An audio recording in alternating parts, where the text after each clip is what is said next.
নমস্কার। আজকে ১২ই মে। আমাদের কীর্তন রাধারানীর কৃপায় খুব ভালোভাবে মিটে গেছে।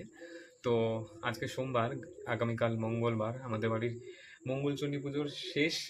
তো আজকে আর ফুল কিনতে গিয়ে কোনো ভিডিও করতে পারিনি। শরীরটা এত ক্লান্ত লাগছিল, কারণ আমি একটা বিশেষ দরকারে গিয়েছিলাম একটা জায়গায়। তো সেখান থেকে আর আসার পর আর ভিডিও করতে পারিনি। ফুল টুল কিনে নিয়েছি। এখানে পদ্ম ফুল ৩ বান্ডিল নিয়েছি। ৩ বান্ডিল নিয়েছি, ৩টে বান্ডিল, আর একটা বান্ডিল রয়েছে। নিয়েছি ৩ বান্ডিলের দাম নিয়েছে ৭০ টাকা।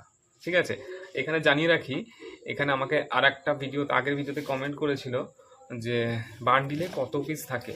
আমি কমেন্টের উত্তরও দিয়েছি, তাও বলে দিচ্ছি একটা বান্ডিলের মধ্যে থাকে ২৫ পিস পদ্ম। আমার টোটাল ৭৫ পিস পদ্ম পেয়েছি, ৭০ টাকা দাম নিয়েছে। ঠিক আছে, তো এখানে হচ্ছে দূর্বা ৫ টাকা নিয়েছে। আর কিনে হয়েছে জবা ফুলের খুব সুন্দর এইবারে জবাটা পেয়েছি, যেহেতু আমি সন্ধ্যের সময় গিয়েছিলাম।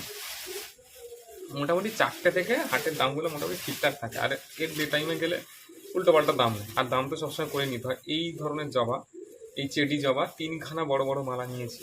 ৩খানার দাম নিয়েছে ৪০ টাকা। আর বাজারের দোকানে একটার দামই মোটামুটি ৩০ থেকে ৪০ টাকা নেয়। ঠিক আছে, এই হয়েছে। আর আজকে বেশি ফুল নিইনি। ঠিক আছে, তো আমি আনতে পারবো না, খুব কষ্ট হচ্ছিল শরীরে। তো এবার দেখো, এই ফুলটা দেখো, এটা হচ্ছে নীলকণ্ঠ ফুলের মালা দেখাচ্ছি। এই যে নীলকণ্ঠ ফুলের মালা, এইরকম মালা ৩টে নিয়েছি, ১০ টাকা নিয়েছে ৩টে মালা। ঠিক আছে, ৩ টাকা ৩.৫ টাকা করে পিস পড়েছে। তো আর এক জায়গায় জিজ্ঞাসা করলাম, সে বলছে ৩ টাকা করে পিস। যাই হোক, হয়ে গেছে। তো আর কি, এবার ফলের বাজার রয়েছে। আর একটা জিনিস এবারে ওখানে আর একটা কথা বলে রাখি, জগন্নাথ ঘাটে না গাঁদা ফুলের দামটা এখন বেশি, ৭০-৮০ টাকা করে কেজি যাচ্ছে গাঁদা ফুল। ঠিক আছে, আর বেলপাতা নিয়েছি, আমি দেখাচ্ছি কত টাকার বেলপাতা। এত বেলপাতা, ঠিক এত বেলপাতা নিয়েছি, ২০ টাকা নিয়েছি। ঠিক আছে, আমার আজকের টাকা বেশি লাগেনি।